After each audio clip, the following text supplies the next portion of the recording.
오늘은 어버이날입니다. 우리 미국에서는 어머니날, 아버지날이 따로따로 있어서 사실 오늘은 어머니들만 축하를 받는 날이고 아버지날은 따로 있는데 한국에서는 어버이주일이라고 해서 한꺼번에 있어가지고 같이 하는 전통이 있어서 우리도 그냥 어버이주일로 오늘 지킵니다. 근데 우리 한국 사람들은 전통이 있기 때문에 그동안 지나온 우리들의 삶이 습관에 있어서 미국의 아버지날이 따로 있어도 아버지날이라고 따로 뭐 해주는 건 별로 없더라고요.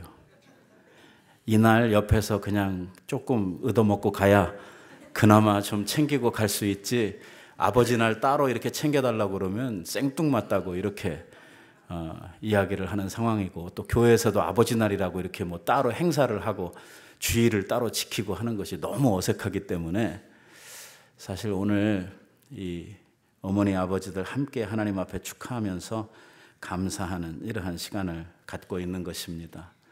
그래서 여러분들 이 가슴에 카네이션도 다 달았죠. 일반적으로는 미국에서 부모님이 살아계시면 빨간색 카네이션을 달고 부모님이 돌아가신 경우에는 하얀색 카네이션을 답니다. 호주에서는 어머니 날에 카네이션을 다는 것이 아니라 데이지 꽃을 달아준다고 합니다. 나라들마다 좀 다르더라고요. 멕시코 어머니들은 장미를 받고, 그리고 말레이시아의 어머니들은 빨간 난을 선물로 받는다고 합니다. 프랑스 어머니들은 초콜릿을 선물로 받고, 그리고 오스트리아의 어머니들은 대부분이 자녀들로부터 시를 하나씩 선물로 받는다고 합니다.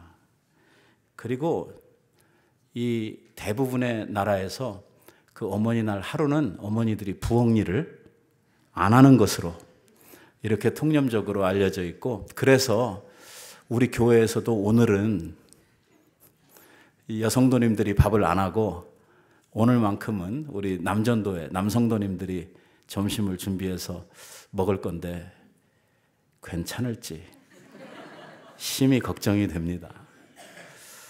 그래도 우리 남성도님들 가운데에서 정말 실력이 탁월하신 성도님들이 몇 분 계셔서 그나마 좀 기대를 하고 있는데, 우리가 예배 끝나고 나서 가보면 어떨지 우리들이 금방 알 수가 있을 것입니다.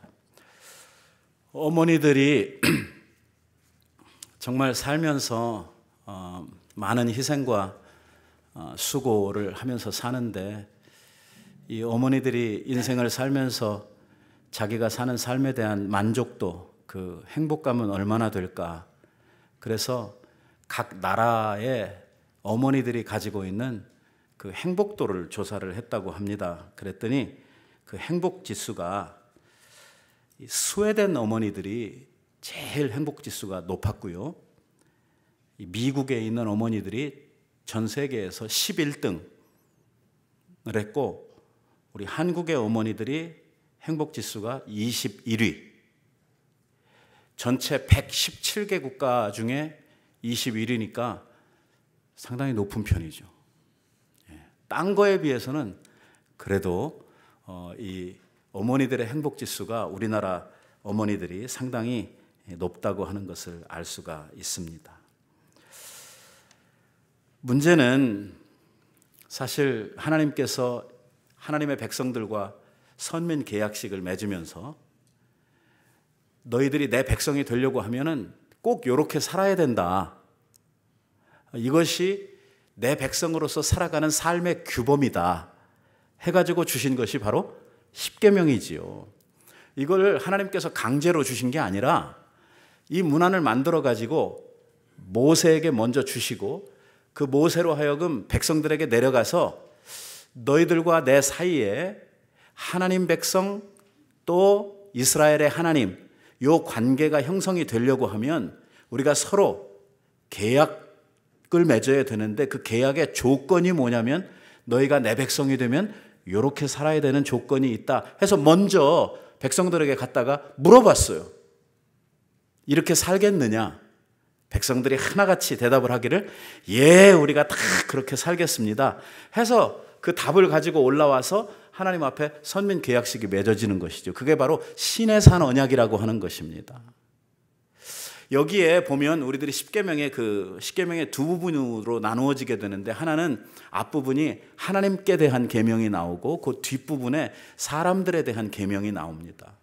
적어도 하나님 백성이라고 하면은 우리들의 삶 가운데서 이러한 삶은 반드시 지켜져야 될 이러할 삶의 규범이라고 주신 말씀이죠. 그 사람에게 주셨던 말씀 가운데에서 첫 계명이 바로 아까 우리가 읽었던 내 부모를 공경하라고 하는 이러한 말씀입니다. 이 어머니 주일, 어버이 주일이 될 때마다 강조하는, 그리고 다시 이야기를 할 수밖에 없는 이야기지만, 십계명 어디를 봐도 내 자녀를 사랑하라고 하는 계명은 없고 내 부모를 공경하라고 하는 계명은 있는 걸 보면 우리 사람들이 가지고 있는 이 본성이 어떠한가 하는 것을 우리들에게 가르쳐주고 있는 대목이라고 저는 그렇게 생각을 합니다. 자녀들 사랑하는 문제는 계명으로 만들지 않아도, 법으로 세우지 않아도 다 제 새끼는 이뻐하고 사랑하지요. 그냥 우리들이 눈으로 봐도 금방 알 수 있어요. 자기 자식을 향한 사랑은 정말 끔찍하리라 많지. 옆에 있는 사람들이 보면 한 대 줘 박아주고 싶을 정도로, 아주 세밀할 정도로 사랑을 그렇게 많이 하는데, 문제는 자식 사랑은 부모들이 하는데 자식들의 부모 사랑이 안 된다는 거거든요. 그러니까 그것을 법으로 만들어서, 계명으로 만들어서 이건 반드시 지켜야 된다. 이게 깨지면 뭐가 깨진다는 말이냐면 하나님과의 언약 관계가 깨진다는 말입니다.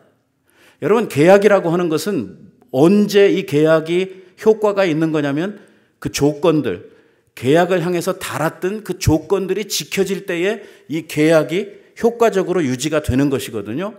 그러니까 이 조건이 깨지게 되면 이 계약도 깨지게 되어져 있는데, 결국은 인륜에 주신 첫 계명인 부모를 공경하라고 하는 계명이 깨지게 되면 하나님과의 언약 관계도 깨져버리는 이러한 결과가 생겨나게 된다고 하는 것이죠.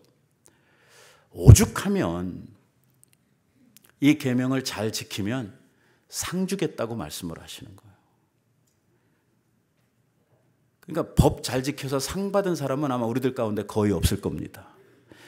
여러분들 미국에 와서 교통 티켓 한 번도 안 떼신 분 있으면 한번 손 들어보세요. 야, 꽤 되네요. 존경스럽습니다. 그래서 나라로부터 상 받았습니까? 그렇게 죽어라고 잘 지켰는데 어쩌다가 한 번 잘못한 것이 경찰의 눈에 딱 띄면 어떻게 됩니까? 그건 바로 티켓을 받는 거예요. 아이, 그동안 20년 동안 30년 동안 내가 잘했으니까 이번 한 번 잘못한 건데 그냥 지나갑시다. 됩니까? 안 됩니까? 안 되는 거죠. 법이라는 게 원래 그런 겁니다. 법이라고 하는 것이 잘 지키는 사람들 보고 상장 주고 뭐 상 주고 이러는 게 아니고, 법의 정신은 뭐냐면 잘못하는 사람들을, 그 사람들을 체벌하고 잘못하는 사람들을 지적해내기 위해서 이 법이라고 하는 것이 있는 것이죠.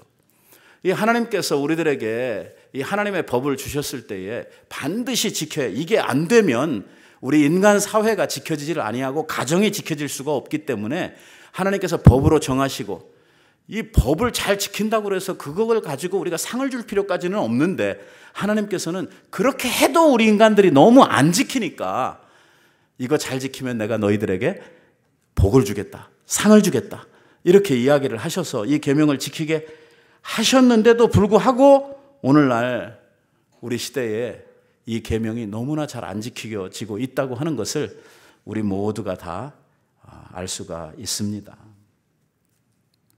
오늘 하나님께서 내 부모를 공경하라고 주신 이 말씀이 단지 오늘 우리 육신의 부모님들을 이롭게 하고 우리의 낳은 부모들이 좋게 하기 위해서만 주신 것은 아닙니다. 오늘 이 계명이 지켜짐으로 말미암아 하나님과의 언약 관계가 유지되고, 결국은 이 자기의 눈에 보이는 육신의 부모에 대한 공경과 사랑, 이것을 통해서 우리의 영적 아버지가 되시는 하나님을 향한 우리의 사랑과 공경에 대한 것을 배우도록 하시려고 하나님께서 이것을 계명으로 주신 것이죠. 그런데 오늘 우리가 이 문제를 너무 소홀히 하고 있다고 하는 것입니다. 우리의 모든 인간관계에 첫 번 시작은 어디로부터냐면 바로 부모와 자식과의 관계로부터입니다. 이 세상에 딱 태어나기를 어디로부터 태어나냐면 어머니 뱃속으로부터 태어나면서 제일 먼저 만나는 것이 어머니 아버지입니다. 가정이라고 하는 것을 만나고 형제라고 하는 것을 만나고 이러면서 우리는 인과관계라고 하는 것을 세상 속에서 만들어 가기를 시작을 하는 것이지요. 그 중에서도 가장 정말 조건 없는 사랑을 베풀어주는 관계가 누구냐면 바로 어머니 아버지가 자식을 향해서 주는 그 사랑입니다. 이해관계가 조금도 설켜져 있지 않은 그야말로 전폭적인 희생적인 하나님의 사랑을 가장 인간 사랑에 있어서 닮아가지고 있는 것이 부모의 자식 사랑이죠. 그런데 만약에 우리들이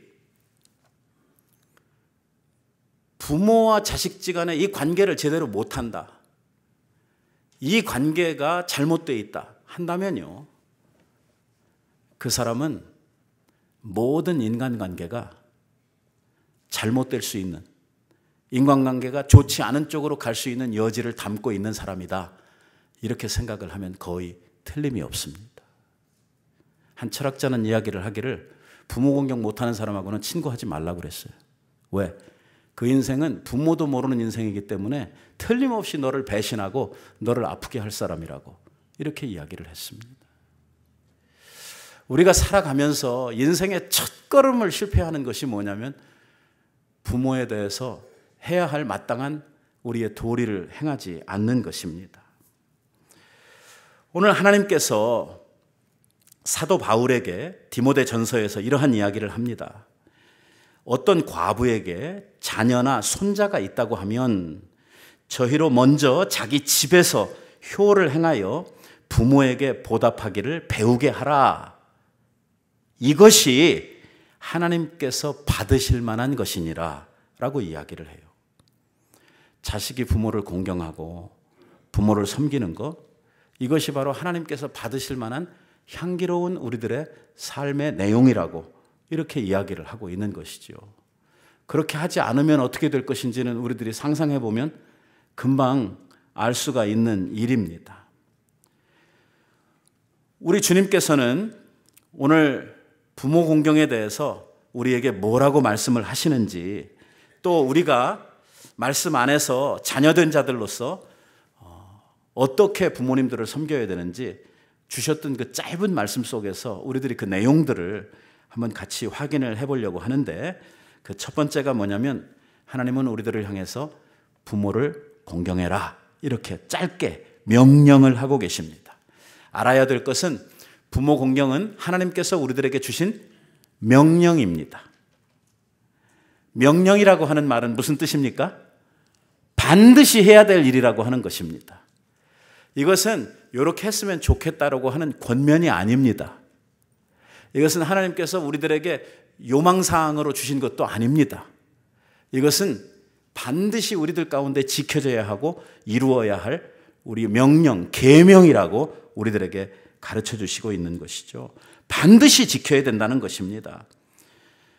오늘 이 부모를 공경하라고 하는 이 명령은 부모가 자기 좋으려고, 자기 좀 잘 대접해달라고 부모가 우리 자식들에게 준 명령이 아니고, 모세가 준 명령도 아니고, 나라의 대통령이나 왕이 준 명령도 아니고, 누가 주신 명령?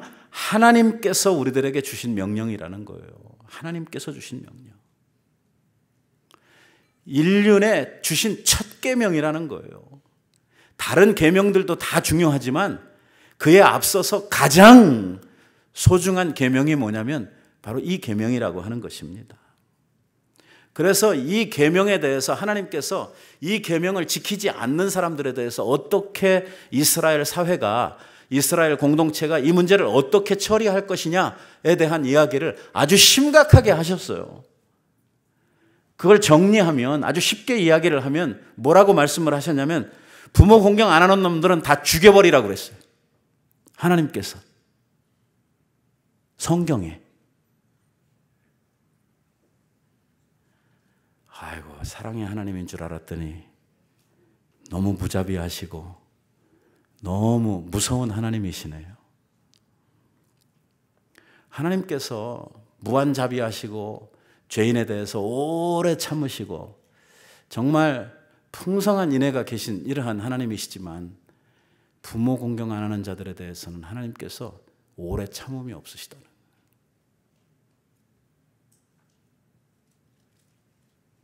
출애굽기 21장에 보면 그 아비나 어미를 저주하는 자는 반드시 죽일지니라. 그냥 죽이라고 안 하고 반드시 죽이라는 거예요. 그리고 죽일 때 어떻게 죽이라고 죽이는 방법까지 가르쳐 주시고 있어요. 신명기에 보면 이렇게 이야기를 합니다. 사람에게 완악하고 패역한 아들이 있어서 그 아비의 말이나 어미의 말을 순종치 아니하고 부모가 징책하여도 듣지 아니하거든 그 부모가 그를 잡아가지고 성문에 이르러 성읍에 있는 장로에게 나아가서 그 성읍 장로들에게 말하기를 우리의 이 자식은 완악하고 패역하여 우리의 말을 순종하지 아니하고 방탕하며 술에 잠긴 자라 하거든 그 성읍의 모든 사람들이 그를 어떻게 죽이라고요? 돌로 쳐 죽이라고 이야기를 하고 있어요. 참 끔찍합니다. 부모 공경하지 않는 자녀는 타인의 손이 아니라 부모의 손으로 멱살을 잡고 끌어다가 장로 앞에 내놓고 장로가 이러한 보고를 듣거든 온 동네 사람들을 모아가지고 돌로 쳐 죽이라고 이렇게 성경이 가르치고 있는 거예요. 이 좋은 아침에 왜 제가 이런 이야기를 합니까? 우리가 부모 공경을 하나의 그 도덕이나 윤리의 차원에서 생각을 하는 이러한 사람들이 많다는 것입니다. 잘하면 그 사람 좋은 사람이네, 그 사람 아주 도덕적이고 윤리적이네 이렇게 생각하는 경향이 있는데 오늘 하나님께서는 우리에게 그런 차원에서 해야 될 일도 생각할 수 있는 일도 아니라고 말씀을 하는 것입니다. 뭐라고 말씀을 하냐면 이것은 아주 심각한 하나님의 뜻이고 하나님의 명령이라고 이렇게 우리들에게 가르쳐 주시고 있는 거예요. 요즘 우리 시대가 말세는 말세임에 틀림이 없어요. 왜냐하면 보도를 통해서 우리가 접하는 이러한 그 내용들이 너무나 험악한 소식들을 너무나 매일 듣고 있기 때문이죠. 자식들 때문에 가슴앓이를 하는 이러한 부모들이 우리의 시대에 얼마나 많은지요. 멀리 있지 않아요. 우리들 가까이에 있어요. 신문에 나는 이러한 이야기들을 들어보면 잔소리 듣기 싫다고 잔소리하는 어머니를 때려 죽이는 딸들이 있고 용돈 적게 준다고 죽여, 유산 빨리 안 물려준다고 죽여, 이래 죽이고 저래 죽이고 부모들을 막 사정없이 죽여대는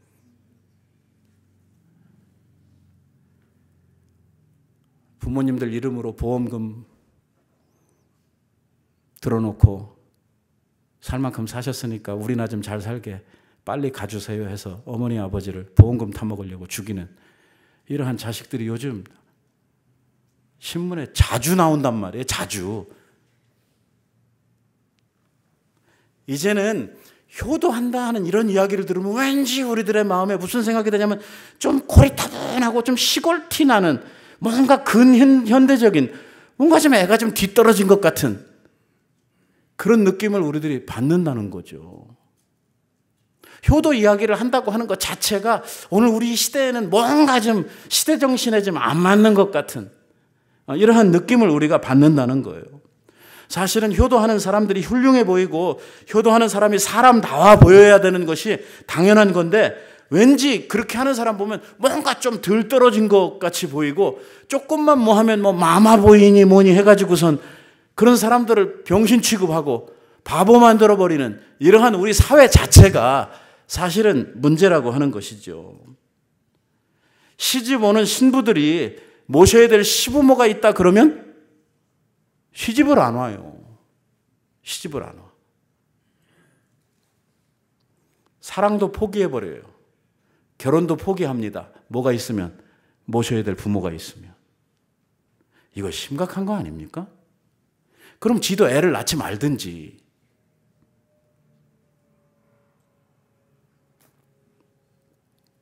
이런 현상들이 이제 어디까지 갈 건가? 무서워요. 이런 생각을 가진 사람들이 특히 자식 나면 또 애한테 빠져가지고 정신 못 차리는 것을 우리들이 보게 됩니다. 자식을 향한 사랑이 얼마나 지극정성한지 말입니다. 저도 이제 늙었나 봐요. 요즘 젊은 엄마 아빠들이 아이들을 너무 사랑하는 거 보면은 이렇게 좋아 보이질 않아요. 옛날에 우리 어머니 아버지들은 뭐라고 하고 자식을 키우냐면 나 놓으면 그냥 큰다고 그랬어요. 그래서 자식들을 향해서 이렇게 뭐 오사바사 뭐 이렇게 애들 데리고 뭐 하고 이런 게 없었거든요. 사실 그럴 여유도 없었고 그런 시간도 없고 너무나 힘들고 어려운 시대를 살면서 가난하게 살았기 때문에 자식들을 향해서 했던 것이 사실 별로 없어요. 저도 가만히 돌이켜보면은요, 우리 어머니가 인간적으로 볼 때에 제 결혼할 때까지 나한테 해준 게 뭐가 있나 생각해 보면 진짜 밥 먹여준 거 빼놓고는 해준 게 별로 없는 것 같아 보여요. 그 밥도 우리 어머니가 주로 안 먹이셔. 우리 외할머니가 먹이셨지. 우리 어머니 아버지 신방 다니시고 목회하시느라고 굉장히 바빠가지고 돌아다니시고 집에 거의 애들만 있으니까 할머니 오셔서 밥 해주시고 우리 계속 우리들 혼자 지냈던 그런 생각밖에 나지를 않아요. 장난감? 저는 평생에 그런 거 가져본 적이 없어요. 우리들의 장난감은 저 상수리나무에서 떨어지는 도토리, 봄이면 버드나무 잘라가지고선 피리 만들어서 부는 이런 것들이 우리의 그 장난감이었지 뭐 돈 주고 뭐 사다 주고 이런 거 없었거든요. 근데 요즘 우리 젊은 아빠 엄마들이 자식들한테 붙는 그 정성과 사랑을 보세요. 좋아요. 사랑해야죠.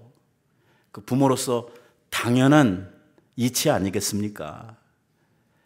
한데 이상하게도 그런 사랑을 못 받고 자라난 저로서는 너무 많이 하면은 조금 질투도 나고 뭐 저렇게까지 해야 되나 하는 이러한 생각이 들 정도로 자식은 사랑한다고 하는 이야기입니다. 자식을 향한 이러한 사랑은 절대적이라고 할 수 있어요. 사실은 그런 사랑으로 사랑을 했거든요. 우리 부모 세대에서도 없어서 그렇지 정말 뭔가 사다 주고 뭐 할 수 있는 이러한 여력이 없고 형편이 안 됐으니까 그렇지 자식을 향하는 부모의 마음이라고 하는 것이야 어찌 다를 수가 있겠습니까? 그런데 이 자식들이 머리가 크고 결혼을 하고 장성하고 나면 부모에 대한 생각이 완전히 달라진다는 것이죠. 자녀들을 향한 부모의 사랑은 이렇게 지극한데 자식들이 부모를 향하는 그 사랑이나 마음은 전혀 딴판이라고 하는 것이 문제라고 하는 것입니다. 그래서 하나님께서 우리들에게 요구하시고 말씀하시는 것이 뭐냐면 반드시 자녀들이 부모를 공경해라 이것입니다. 사랑하고 존중히 여기라는 거예요. 왜? 안 하니까. 그럼 어떻게 부모를 공경해야 되느냐라고 우리가 물을 때에 그 첫 번째는 뭐냐면 부모를 우습게 생각하지 말라는 것입니다. 이게 요즘에는요, 애들이요, 7살만 되면 부모를 우습게 생각하기 시작을 합니다. 티네이저가 되면은요, 자기 인생에 부모는 없습니다. 제가 여기서 표현을 못해서 그렇지, 무십니다.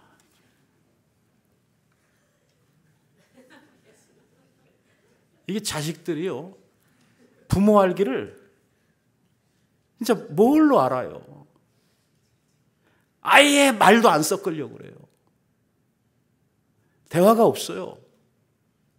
요즘 티네이저들 부모들하고 대화 단절입니다. 왜?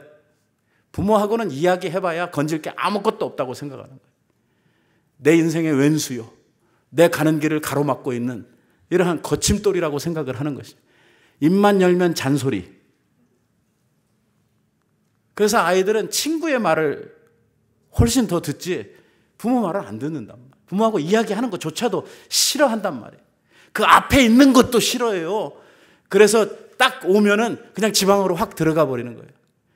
겨우 마주하는 때는 언제냐면 밥 먹으려고 밥상에 앉을 때인데 그것도 겨우.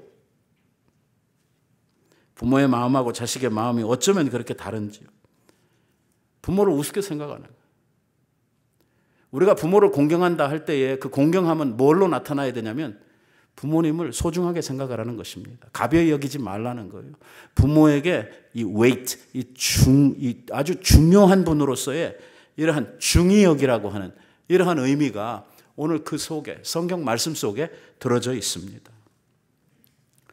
부모를 귀찮게 생각하지 말고 부모를 명절 때나 한번 찾아가야 될 이러할 대상으로 생각하지 말고 부모를 소중히 여기고 부모의 말을 잘 듣고 하는 것이죠. 부모를 공경하라고 하는 말은 부모를 중히 여길 뿐만 아니라 부모를 잘 돌봐드리라고 하는 말입니다. 어린 시절에는 자식들이 부모로부터 돌봄을 받습니다. 나이가 들어 부모님들이 생애 일선에서 물러서게 되고 이제 자기 몸을 스스로 가눌 수 없는 이러한 건강도 약해지고 여러 가지 면에서 약해질 그때에는 바로 자식들이 부모를 보양하고 보살펴 드려야 되는 이러한 때가 되었다고 하는 것입니다. 성경은 그래서 이 부모님들을 이 소셜 시큐리티나 국가에 의탁하지 말고 성경은 뭐라고 우리들에게 가르치냐면 자식들이 그 부모를 공양하고 부모를 보살펴야 될 것을 이야기하고 있습니다. 성경은 어디까지 이야기를 하고 있냐면 만약에 자식이 없는 부모가 있어서 그 부모가 늙어 자기의 어떤 삶을 이끌어가기에 힘들게 되었다고 하면 이 자식 없는 부모의 조카나 아니면 그 가까운 이웃이 가까운 그 친척이 이분을 부모처럼 모시고 보살펴 드려야 된다고 가르치고 있는 것입니다. 당연한 이치입니다. 어린 시절에 부모의 돌봄이 없이 어찌 우리가 클 수 있었겠습니까? 태어나서 먹는 거, 입는 거, 학교 가고 공부하는 거, 필요한 모든 것에 대한 공급을 누구로부터 받았냐면 부모로부터 받았습니다. 그렇다고 하면 부모님들이 자기 자신의 삶을 책임질 수 없는 이러한 나이가 되었을 때에 그때 받은 것들을 돌려드려야 되는 것은 너무나 당연한 이러한 이치라고 하는 것이죠. 제가 보기는요, 요즘 우리 시대에 있어서는 무엇보다도 우리 부모님들에게 용돈을 잘 드려야 됩니다. 뭐니 해도 머니가 제일입니다. 노인들이 돈 쓸 데가 어디 있느냐 이렇게 생각을 할 사람들이 있을지 모르지만 돈 쓸 데 많습니다. 이 노인이 되면 품위 유지에 상당한 돈이 들어갑니다. 그 품위 유지는요, 친구들을 만났을 때도 필요하지만 이 손자, 손녀들을 만날 때도 품위 유지가 필요하고 얼마나 많은 곳에 돈이 필요한지 모릅니다. 한번 생각해 보세요. 우리 젊은 사람들이 노인들하고 놀려고 합니까? 안 합니까? 합니까? 안 합니까? 왜 나는 안 그런 것처럼 그렇게 시침이 뚝 떼고 계십니까? 나이가 들면 사람들이 안 놀려고 그런단 말이에요. 늙으면 사람들이 자꾸 자기들로부터 격리하고 차별하려고 그러죠. 노인들이 자기들 노는데 오는 거 별로 원하지 않아요. 그러면 노인들은 점점 자기가 활동하고 함께 교제할 수 있는 영역이 없어지도록 돼 있어요. 사람은 사회적 동물이고 누군가 이렇게 나누는 교제가 있어야 되는데 나이가 들면 들수록 이게 좁아지거든요. 아무도 안 놀려고 그래요. 아무도 안 놀려고 그러는데 사회적으로는 말할 것도 없지만 집 안에서도 안 놀려고 그러는 거예요. 집 안에서도. 나이가 들게 되면 점점 안 놀려고 그러는 거예요. 그러니까 이 나이가 들게 되면 사람들 앞에 보여줘야 되는 본이 있거든요. 그게 하나는 삶의 모본도 보이지만 밥도 사주고 필요한 용돈도 주고 손자들 만나려고 그러면 그냥 가는 게 아니라 다만 장난감이라도 하나 사주고 이렇게 해야 이 교제를 할 수가 있단 말이에요. 제가 우리 아이들 이렇게 크면서 보니까요. 우리 어머니 아버지 집에, 그러니까 자기들에게 말하면 할머니 할아버지 집에 가는 거를 싫어해요. 왜? 영어를 못하니까 일단은 대화가 안 통하고 그리고 할머니 할아버지 쪽에서는 항상 잔소리잖아요. 이거 해라 저거 해라, 이렇게 살아야 돼 저렇게 살아야 돼, 너는 뭐 이래야 돼. 이 소리가 듣기 싫은 거예요. 그런데도 끌려가는 단 하나의 이유가 있는데, 그게 뭐냐면 용돈 주거든요. 가면은 우리 손자 왔다고 용돈을 주거든요. 그거 받으려고 그 하나의 소망을 가지고 가거든요. 뭐 지금은 커서 이제 그것도 안 통해요. 이 사람이 그렇거든요. 그래서 우리 부모님들이 이 나이가 드셔가지고 자기의 삶을 살아가는 데 있어서 필요한 것들을 공급해 드리는 것이죠. 잘 돌봐드리는 것이 필요합니다. 돈뿐만이 아니라 건강이 어떤지도 돌봐드려야 되고, 그리고 친구 관계라든지 여러 가지 삶을 살아가는 데 있어서 필요한 것들을 공급해드리고 돌보아드리고 하는, 이것이 바로 우리가 부모를 공경해야 하는 우리의 방법입니다. 사도 바울은 우리가 부모를 공경하지 않는 그 일을 가르쳐서 믿음을 배반한 일이라고 이렇게 이야기를 하고 있습니다. 누구든지 자기의 친족, 특히 자기의 가족을 돌보지 아니하면 이 사람은 믿음을 배반한 자, 불신자보다 더 악한 이러한 사람이라고 이렇게 딱 잘라서 이야기를 하고 있습니다. 여러분이 효는 인간 사회의 도덕과 윤리의 기초입니다. 저는요, 한문을 잘 모릅니다. 모르는 것이 자랑은 아닙니다만은, 제가 태어난 시대가 한문을 학교에서 안 가르쳤던 그 시대를 타고 나서 이 한문은 잘 모르는데, 제가 많이 알지 못하는 한문자 몇 자 가운데 효도 효자는 압니다. 효도 효자. 저 효자가 말입니다. 늙을 노자 밑에 있는 아들자, 이 두 개의 말이 합쳐진 겁니다. 저 그림에서 보고 있는 것처럼 한문의 저 글씨가 형상화된 것이 자식이 노부모를 업고 가는 이러한 그 형상을 글로 바꾸어놓은 것이 이 바로 효도한다고 하는 효자입니다. 늙으신 부모님을 자신이 업고 다니듯이 받들어 섬기는 것을 효라 이렇게 표현을 하고 있는 것이죠. 어제 우리 가족들만 이렇게 나누는 이 카톡방이 있습니다. 우리 패밀리 방이 있는데, 거기에 한국에 있는 제 동생이 그 글을 하나 보내줬어요. 그 글 가운데에 내용이 이런 것이 있었습니다. 세월호 참사로 그 딸을 잃어버린 어머니의 그 요즘 막 세월호 저기 하느라고 한참 그 기대가 큰데, 이 어머니가 아직 수습하지 못한 자기 딸에 대한 그리움을 어머니 날이 되어가지고 이제 적었던 그 내용을 퍼서 보내줬어요. 그 글 가운데는 이런 말이 쓰여져 있습니다. 내가 네가 돌이 되었을 때에 돌잡이를 시켰더니 돌대에 실을 잡았는데, 내가 명주실을 새 것으로 사놓았으면 안 그랬을지도 모를 텐데 쓰던 것을 놓아서 네가 그렇게 되었을까? 엄마가 다 늙어서 너를 낳아서 오래 품지도 못하고 너를 다른 사람보다 더 빨리 낳았는데,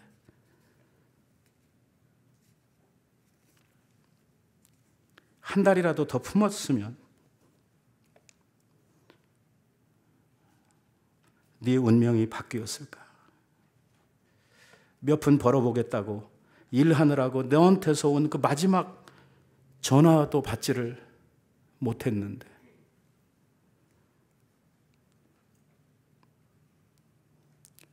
미안하다. 엄마가 부자가 아니라서 미안하고, 없는 집에 너같이 예쁜 애를 태어나게 해서 미안하고,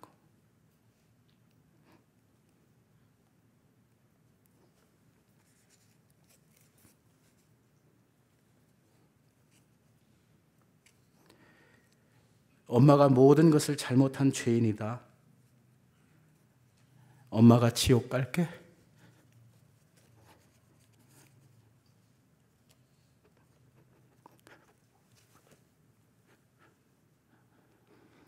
우리 딸은 천국 가거라.